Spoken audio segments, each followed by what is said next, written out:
Hi guys, James here. Thank you for coming to watch. And today is a really exciting one actually for me. I've been waiting for this pedal for so long. It's been at least a couple of months. There were so many videos about this going around YouTube when it first came out.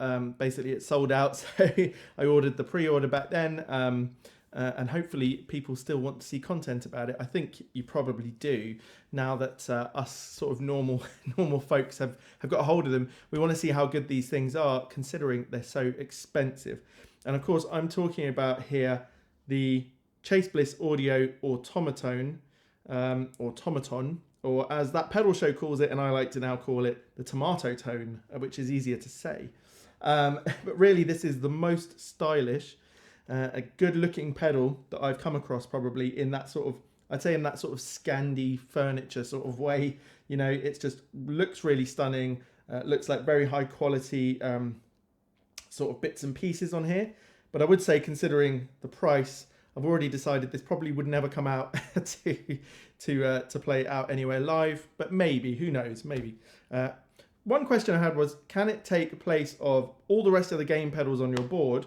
And we'll answer that in another video, but what I thought we'd do for today's video is a bit of fun, although it's going to take me quite a lot of logistical work, is can we use this to replicate lots of different amp tones on one amp? So what we've done is got my most high headroom amp, that's the Bloomfield Drive, because it's 100 watts.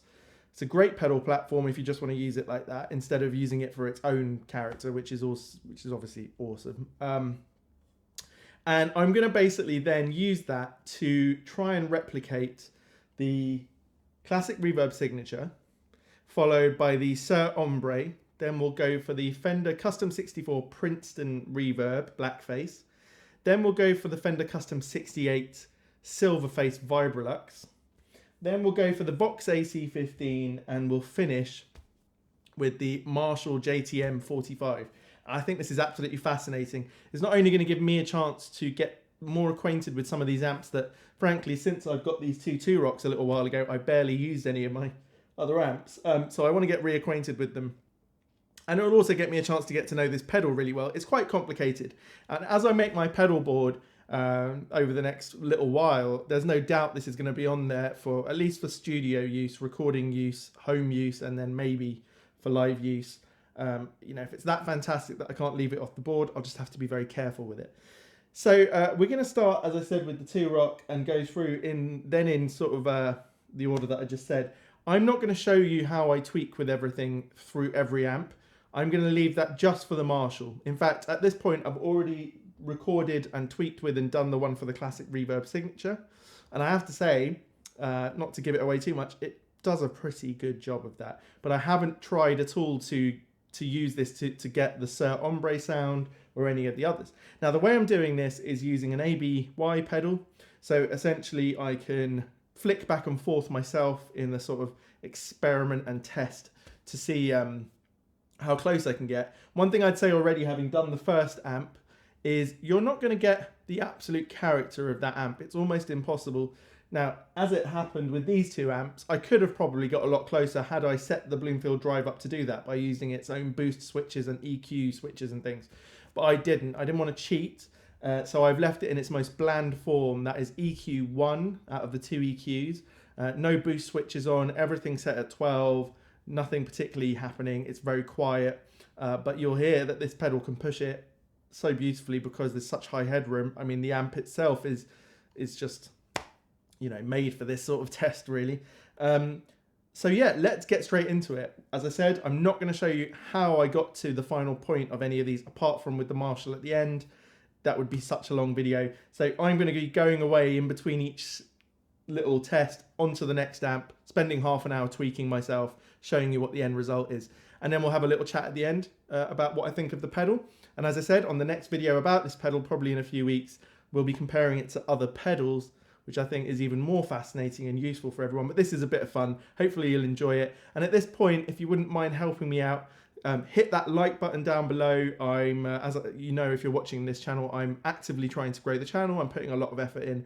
And I think the algorithm likes long watching times, thumbs up, and that sort of thing. So even a thumbs down, if you think this is a stupid idea and I shouldn't have done it, then give me a thumbs down. Either way, I think the algorithm doesn't mind. And if you find this a bit boring in the middle, please don't go away from the video. Go and make a cup of tea, leave it running down below, and that would be good for me. And then leave a comment down below. What do you think of this? What do you think of the sounds I got, etc. And I'm putting this in near the beginning of the video instead of the end for obvious reasons, because not everyone gets to the end. And most people watching my videos are not yet subscribed. So if you haven't subscribed and you've been watching, please go ahead and do that. Much appreciated. Right, let's get on with the show. Classic Reverb Signature versus Tomato Tone, and we'll move on from there. So we're starting with the Classic Reverb Signature, and I'll put some shots on the screen of all the different amps settings. I've taken some time basically to set this amp up in the most, shall we say, Stevie-ish way. Basically, it's pretty high breakup. It's got a beautiful tube gain sound to it, and I've done that by putting it in the middle gain structure setting, which is like the Matt Schofield signature setting, and then I've bypassed the tone stack, so it's not losing anything through the tone stack, and it sort of gives it a bit more output, and you're not losing any frequencies that way. And then I've boosted all the low, mids, and high frequencies with the boost switches. And we're in EQ2 with the FET gain on, which is boosting slightly as well. So really, it's pretty awesome. It sounds like this.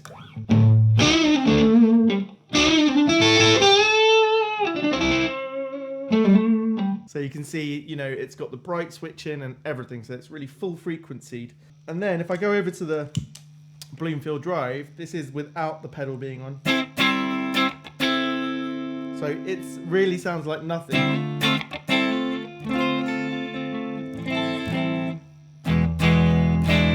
So in this amp, I've got it in EQ1, which is the less beefy of the EQ settings. I haven't got anything boosted. I haven't bypassed the tone stack. It's not in the lead setting. There's just really, I haven't given it much to go with. And that's because I want the pedal itself to do all the work. So basically without, and then on.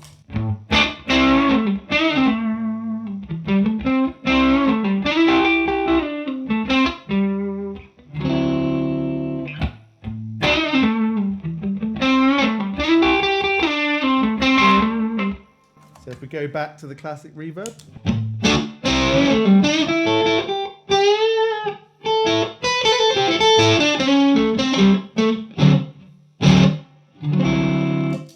And the Bloomfield.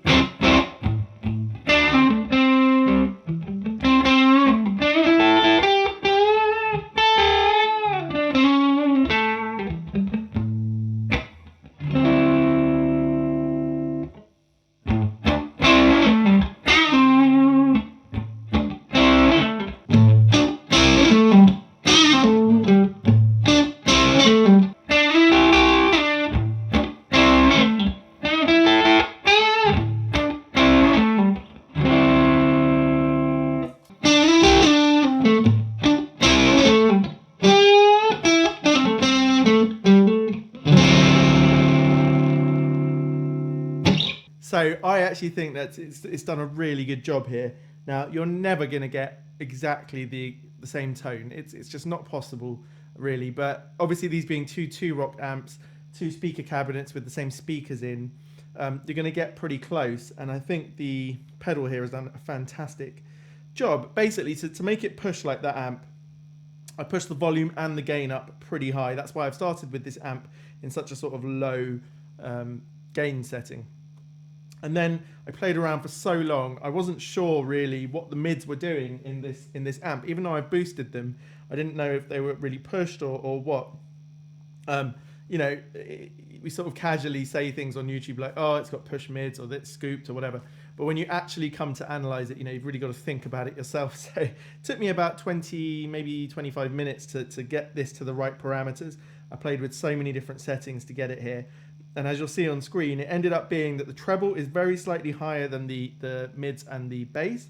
And bear in mind that I've got the treble boosting switch on here, and it gives it this sort of. Because if you turn that off,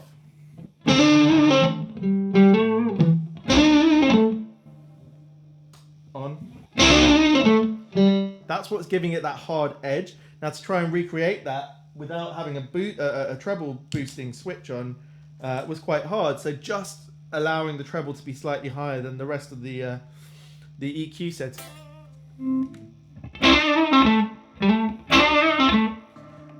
But it was hard to then match up the bass and the mids with that, because to allow that treble to stand out, as you can see, I had to push the treble slightly harder. I could have whacked the bass up a little bit more, and I played around with it. So if I leave it like that compared to the classic.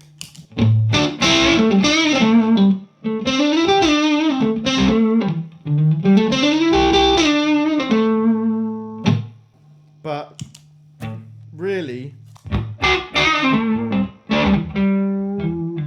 the Automatone is doing such an admirable job. You know, if you're going out for a gig and I needed to take the Bloomfield Drive, but on some tracks I wanted to get a much closer tone to the classic reverb, this pedal really could work. I'm just going to save that setting, and let's move on. We're going to go to the Suhr Hombre now, so I'll be back in a minute. Okay, so we're on to the Suhr Hombre now, which is the brown face sort of type amp made by Suhr. So brown face is from late 50s, early 60s, famously used by Billy Gibbons from ZZ Top. And in fact, the Automatone came with a little set of presets, and one of those was called ZZ. So it may well be that it was based on that early ZZ Top sound, but it seemed pretty extreme.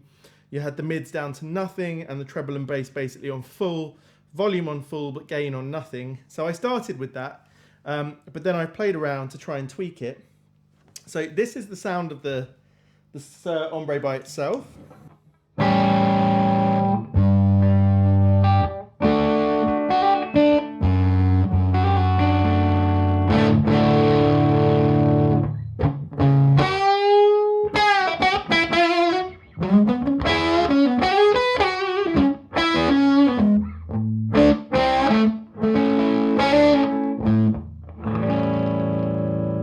Okay, so you can hear it's a pretty full-on amp.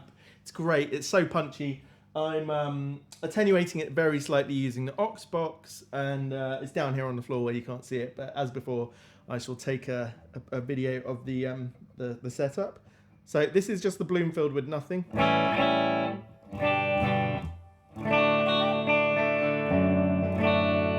I'm playing in the middle position. The treble pickup is on 10 and the neck pickup is on 9. Okay, so now, here we go. This is with the Tomatone on.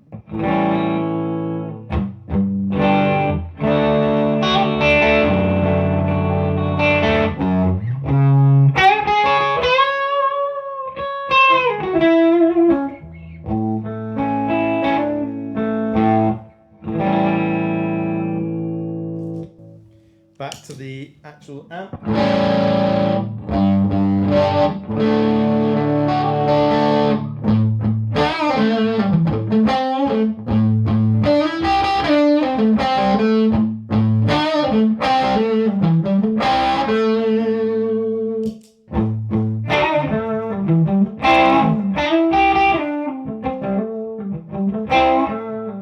I'd be tempted to add a little bit more gain now, actually. Let's see what that does.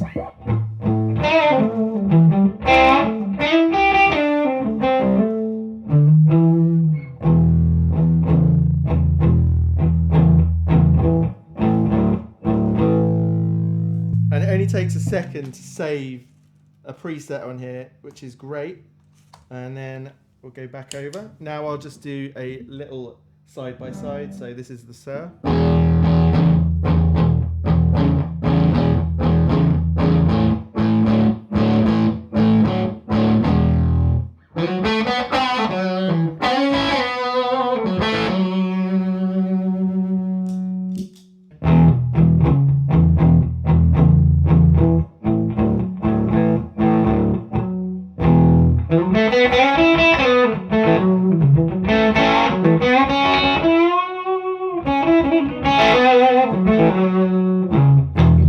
There you go. I think, you know, it's pretty close this time. It's probably not as close as on the last one. I tweaked around for a while trying to get it similar. I even had the thought of what if I just ran all the other amps through the Classic Reverb cabinet, so we had the same speakers on both? But ultimately I thought, is that the point of this? I'm trying to see how the Automatone just copes by itself. So it doesn't really matter whether I'm playing the Suhr through its own single smaller speaker or this through two. The point is just to see, can we mimic and get close to those sounds? And I'd say we're pretty much there. You know, we've got this pretty high treble scooped sound that's got broken up sort of little speaker written all over it. All right, guys, we're back now with this lovely little amp. This is the Fender Custom 64 Princeton Reverb. So it's a blackface Princeton amp. I've just bought this recently. It's my latest amp. I'm still sort of breaking it in, getting used to it. It's a very clean amp. These black faces are known for that, which is why I've gone for the Princeton size. If you don't know, I think you basically went from like a Champ, I think, which is even smaller than a Princeton, through to a Princeton. And then you get a Deluxe, and then I think there were Vibroluxes even, and then you get Supers and Twins, something like that. Anyway, they go up to, you know, large amps. Maybe I think they were about 60 or 70 watts at the biggest. This is the small one, and let's see how it sounds. Again, it's like the Suhr Hombre. These little amps are really punchy. I think it's the way, you know, you've crammed all of that, even at low wattage. What's this? Maybe like 15 watts. You've crammed it into a small container, and it's bursting at the seams. So I've had to keep this pretty low. We're at volume number 4.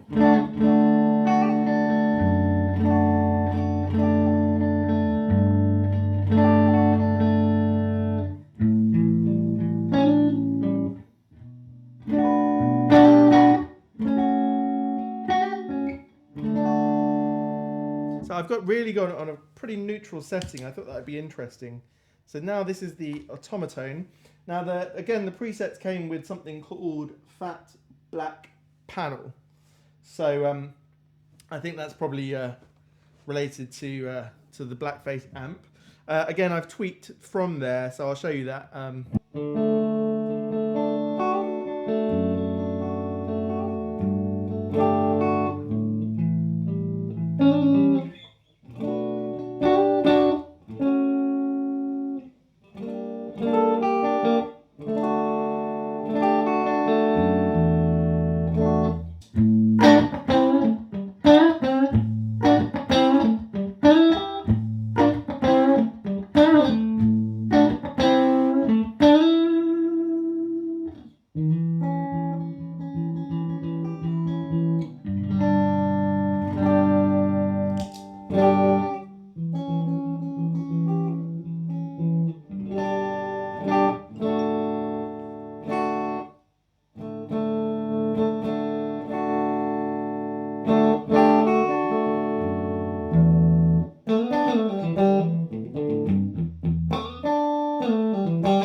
You know, it's you can't get the same sound from a 2x12 as you can from that tiny little thing over there.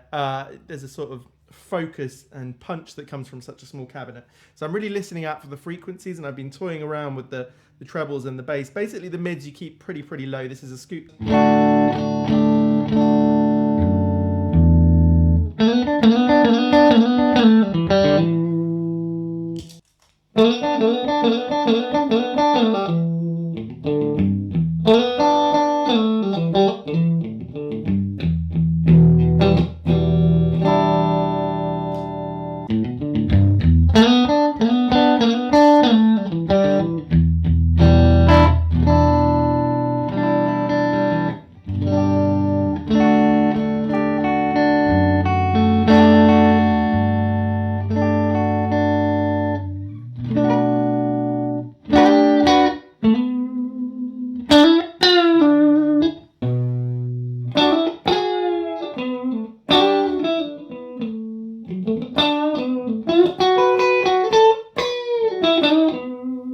You know, I get the same feeling playing both. Clearly the speakers in the 2-rock cabinet make quite a difference. It would be interesting if I had the time to set it all up so that it all gone through the other 2x12. As I said before, I wasn't sure if that was the right way to go or not. But I think what we can basically say is that you can get a pretty good general blackface sound out of this. You can scoop it nicely. There's plenty of EQ to play with to get from a flat sound to a scooped sound and to have the body of a punchy little amp like that. So it's pretty impressive, to be honest.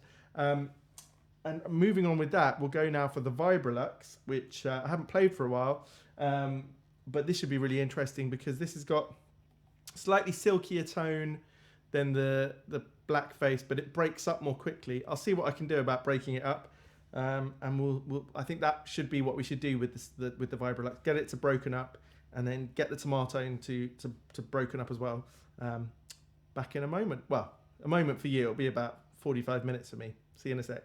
Hi guys, it's the next morning now actually, and I've just been watching or listening, sorry, to the audio that came out from yesterday's playing, and I just wanted to make a very quick note about one of the amps. Also, 2 Rock sent me a mug and a couple of hats. I'm not wearing the hats, not really a cap sort of guy, but anyway, it's a nice mug. Yeah, the Suhr Hombre, I've been a little bit unfair to it, I think. If you listen back to that clip, or maybe I'll just put it up here in a second.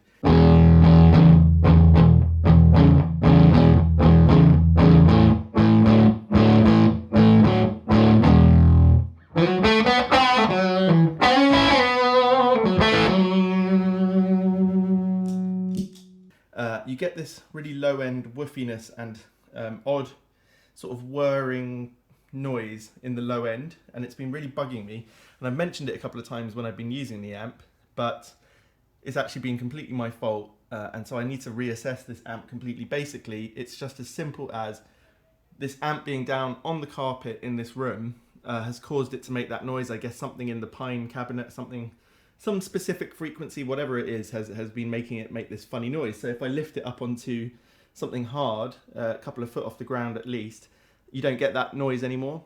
And I've actually been not using the amp much because it wasn't much fun for me. Now when I go upstairs to my studio in a month or so, there'll be hard wooden floors, so I shouldn't have these problems at all. It's just to let you know, my bad. I want to reevaluate the Suhr Hombre now. I don't know if you've seen in any of the comments, if people have asked me, I've been a bit on the fence about the amp. You know, firstly, it's not very versatile, but secondly, I was just getting this weird issue with it, so I wasn't being particularly enthusiastic. But I might now change my mind about that. So anyway, let's move on with things. I'm about to start testing the Vibrolux. And someone in the comments, 2 people actually asked me if the Vibrolux makes a lot of hissing noise. They've got other Fender amps, like deluxe reverbs and stuff, reverbs and things that make noise. I will show you if it makes any noise in a second. With single coils, it's more likely to, and so just for this particular test, I'll do a little bit of single coil and a little bit of humbucker so we can see what it does to the amp. I know it's not particularly related to this video, but there you go. I just want to help out, give people a couple of answers, so I'll let you know about that. Anyway, back to the video. I've got to go and test the Tomatone for the Vibrolux now, get the right settings, and I'll be back any second now. Okay, so I've got the Vibrolux dialed in. The first thing to say is, yeah, there is plenty of noise. I don't know what you can hear, but it's at an acceptable level for me, but I've got this attenuated down. If it's not attenuated,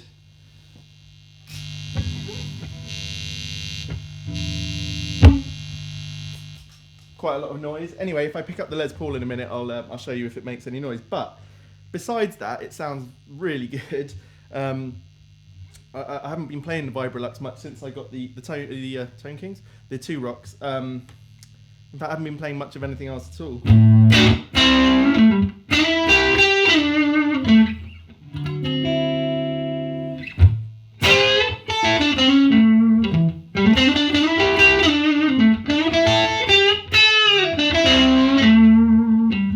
I find the Vibrolux, it breaks up in a different way to other amps.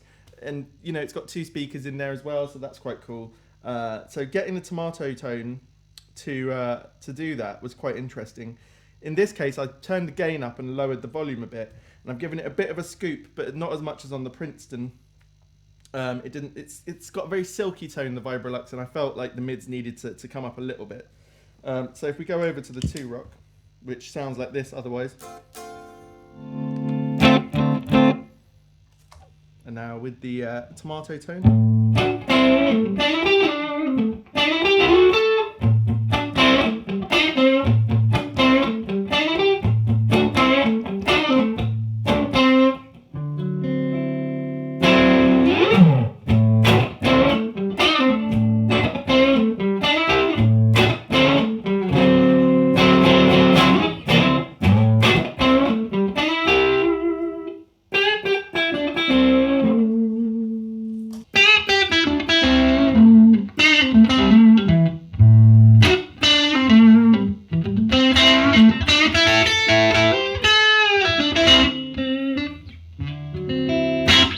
What I can't seem to get from the tomato tone, sorry, is the chewiness that you get from an amp. You know, that's something that must be down to the specific speakers and whatnot. But just trying to get the similar sort of frequency and the same sort of breakup is really satisfying, and it works pretty well. So if I just do a side-by-side test, starting with the Vibrolux.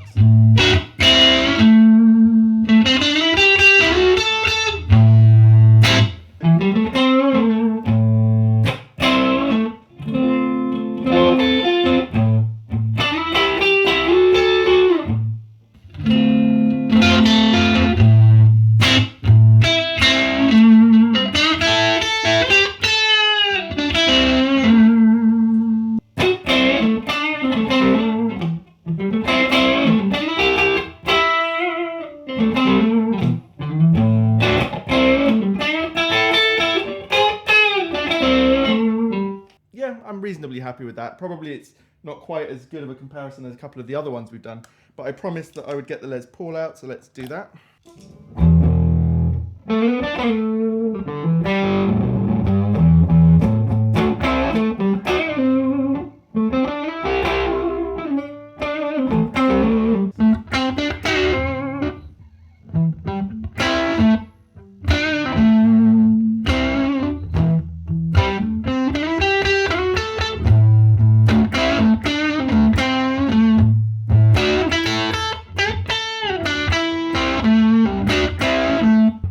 You know, it's okay for that.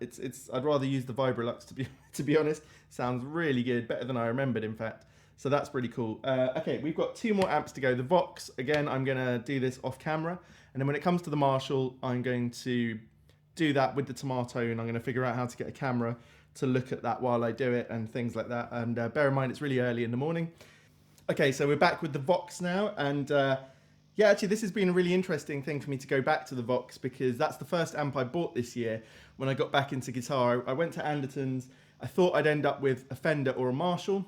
Played around. I had about £750 left from my budget, and that morning I'd already bought a Telecaster, a custom shop Telecaster, and my Paul Reed Smith special semi-hollow body. So I didn't have a lot of, well, I said I didn't have a lot left. In comparison to these 2 Rocks and things, it's not much money, is it? But the Vox is a lovely, lovely amp. It's got very vintage voicing, and rediscovering it right now. I really haven't plugged that thing in for several months, so that's interesting. So here we go. Let's get the sound of the Vox down.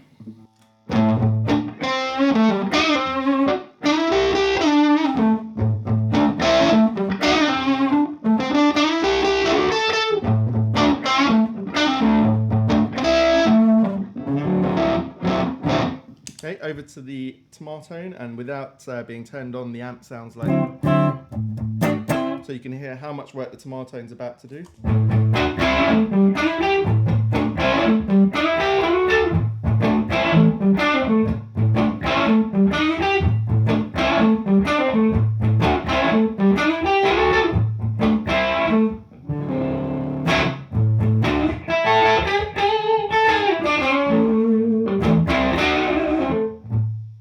Pretty cool. I think that's worked really, really well, actually. What I noticed with the Vox is it's definitely not a scoop sort of sound. It's really pushing those upper mids and even the treble quite a lot. And actually it made me think, I was thinking of getting rid of the Vox, you know, slimming down this collection. But really that could be the perfect small gig classic rock and classic blues rock gigging amp. It's not too small. It's It's got a decent amount of punch for a small-ish venue, but it's got the mids to push it through, and it's just got the character of classic sort of rocking amp.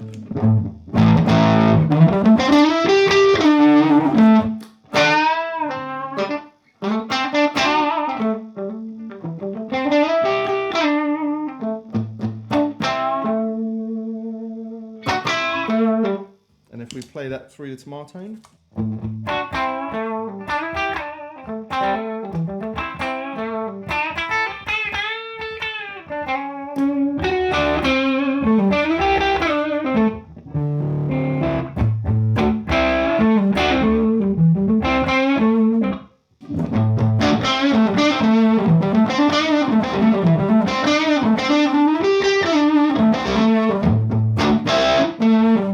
There we go. I think that's done a really good job. You know, I could probably tweak it a tiny bit more, and bear in mind, the smaller combo amps, they have a different sound profile in themselves just by being single speaker combos, which you can't really get from this. But if you were taking your 2-rock out and you wanted a Voxy sound, you can definitely do it. So that's really cool. Right, now we're going to go onto the Marshall. It's going to be Marshall into 2-rock cabinet with Strat. Let's try and get the Jimi Hendrix vibe going on with that. Just, yeah, a lovely Marshall-y, broken up, clean sound, which is going to be wonderful. So, yeah, I'll be back in a moment, and I'm going to show you through that one, how my mind works, essentially, as I'm doing it. All right, guys, so I have now got the Marshall plugged in, which I haven't played with for ages, actually. Now, it's coming through a 2-rock cabinet, which is going to have a certain sound to it. That's what we've got for today. I am going to get a Marshall cabinet at some point in the future, or maybe a custom-made cabinet. But anyway, so basically we've got it plugged into the normal input, and then I've sort of put the patch cable between inputs 2 and 1 of the other side. Don't worry about it. It's just basically means you can use both volume things at the same time. I've turned the bass down quite a lot because it's a bit flubby on here. And I've got the mids and the trebles about the same. And I'll show you on the screen anyway. But now, right, this is what it sounds like.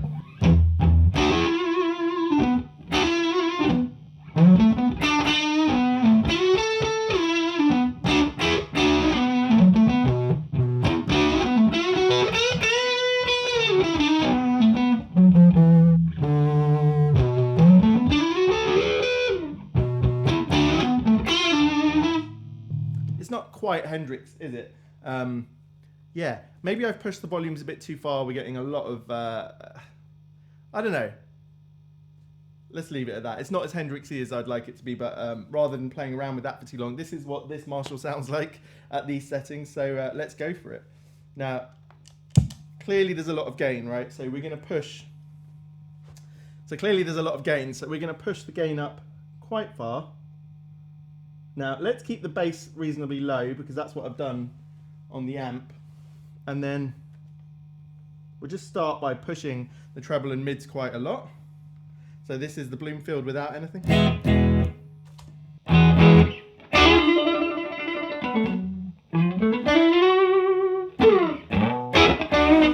Okay, clearly not enough bass in there at all. And just needing to match that up a bit. Let's get the mids pushed a bit more.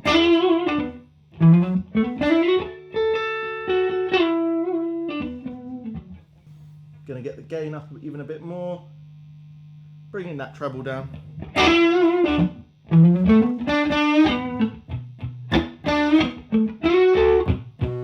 So we can save that by pressing down here. It's just a start. We're not really there yet. Now we'll go over to the Marshall.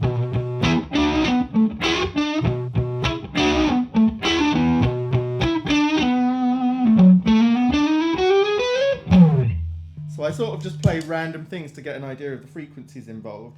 And you can tell that there's actually not enough bass on this Tomatone. So with the Marshall, I'm guessing we have to pull the bass down on the actual bass knob because in the tone circuit there must be quite a lot of it. It's got this sort of rounded sound. Still not quite there. Let's tighten up the mids. You see this Q button here, you can have it blue, red, or off. And it's basically tightening up the mids more as you go. So that's the middle setting. So I think we need to bring the gain down a bit and then up the volume. Okay, so there's this frequency knob here which plays around with the mids. So you're either sort of boosting the mid frequencies more or less depending. Let's save that. It's still a bit edgy. And turn it off, go over to the Marshall.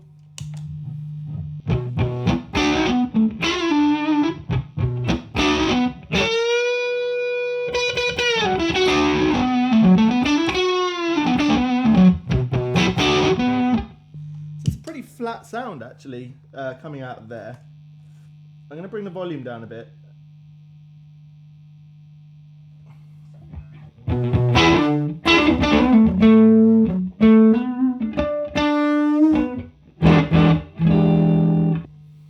Just try and get the volume at the same level as the other amp.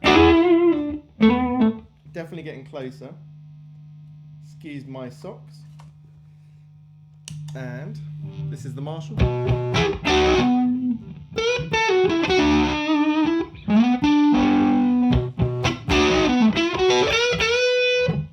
So I'd say actually it's the mids that are pushed and not the treble side of things. So I'm pushing the mids a bit more, but keeping the frequency a little bit down there. Let's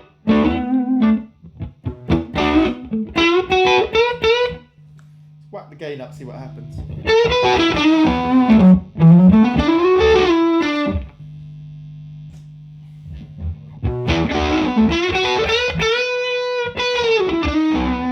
What I did there was I just turned down the Iron Man one more step, because if you're trying to compare amps and one is a lot louder than the other, clearly it's going to be difficult to really match them up. So, right, this is now the Tomatone.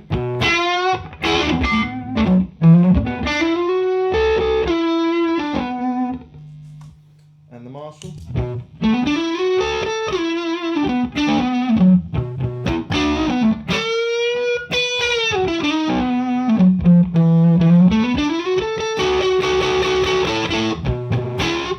That Marshall's just got a really pleasing character in the mids, which I'm not managing to get on this. Right, let's start by bringing down everything a bit more. And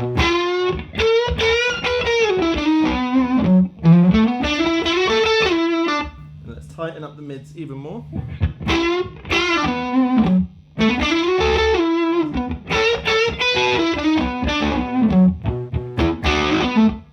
Getting closer. Let's save that one. Listen a couple more times to the Marshall.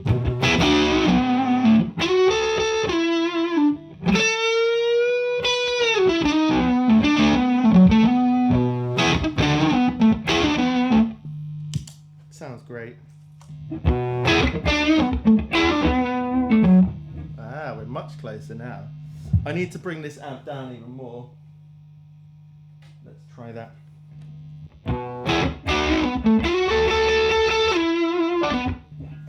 Just bring that gain down a tiny touch.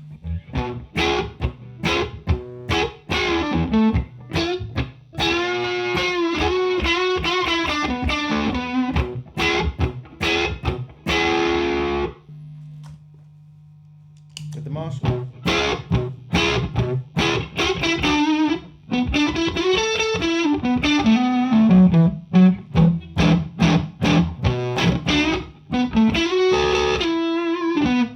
Right, one last try. Get this volume whacked all the way up, but turn down the Iron Man again. I want to see what happens. Okay, so now we're on the Tomatone again.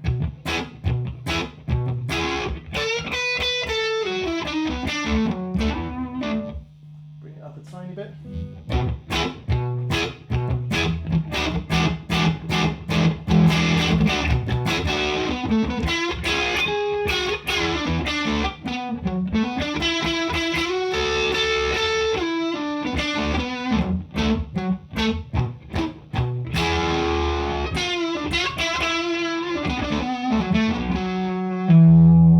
What I can do actually with the Iron Man is just whack in an extra 3 dB using the solo switch. You see this little green light has come on.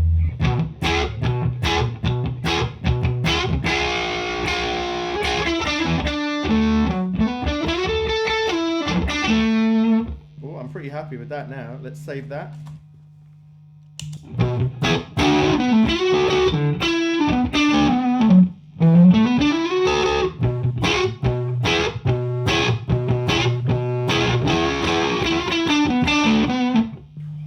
Sounds so good. Right, one last thing. I'm going to whack the mid frequencies up. I just want to see what happens.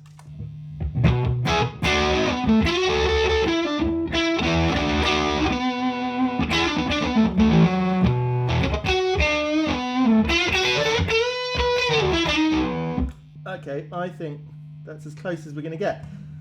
Right, now there's one last test I wanted to do, which was to play the Marshall with the vintage fuzz pedal and then use the fuzz on the tomato tone and see how that works. So this is the Marshall by itself.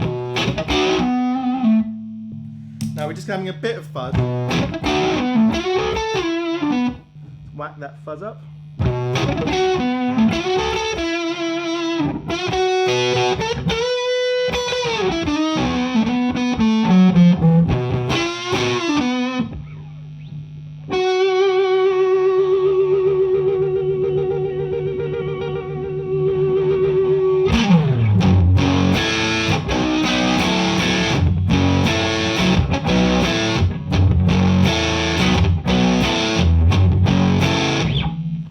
Okay, that works pretty well for Foxy Lady. So let's see how the fuzz on the Tomatone works. So just turn on the Tomatone. This is without the fuzz.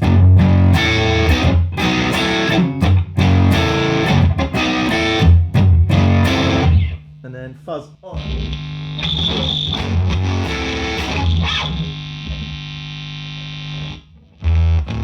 Okay, not really sure how to deal with that. That's mad. That I think maybe the gain affects me.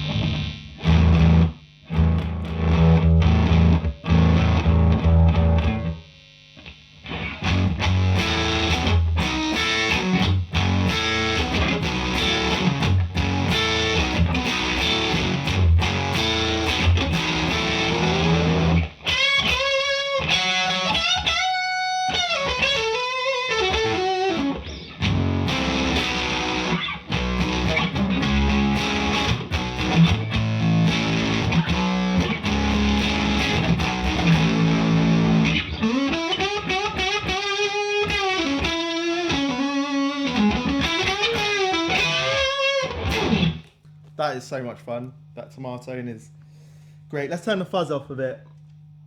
That's mad, that fuzz. We're gonna, in the review, the main review of this pedal, we'll play around with the fuzz a lot more.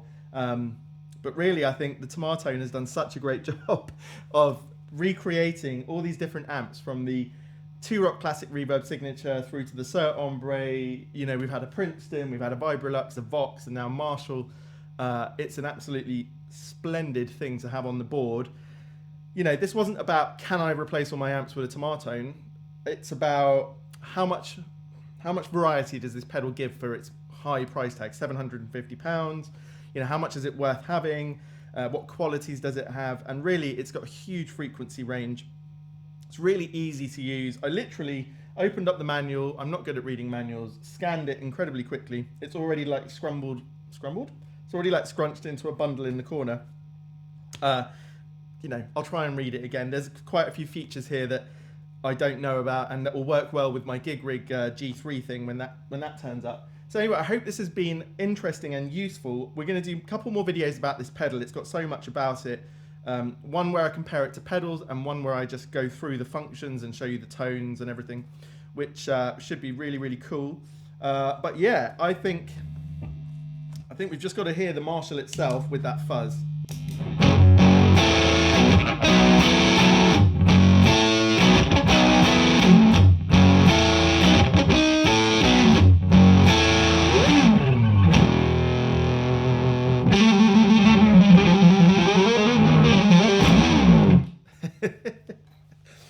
Yeah, not often I do that on an early morning. I hope the neighbours are okay. But anyway, I really hope you've enjoyed this. As I said at the beginning, please subscribe to the channel and give this video a thumbs up. If you've been watching my videos and enjoying them, please subscribe. It really, really gives me a morale boost. I'm putting a lot of work into this, absolutely loving it, and I'd love to keep doing it. So yeah, you know what to do. All right, I'll see you next time. Cheers.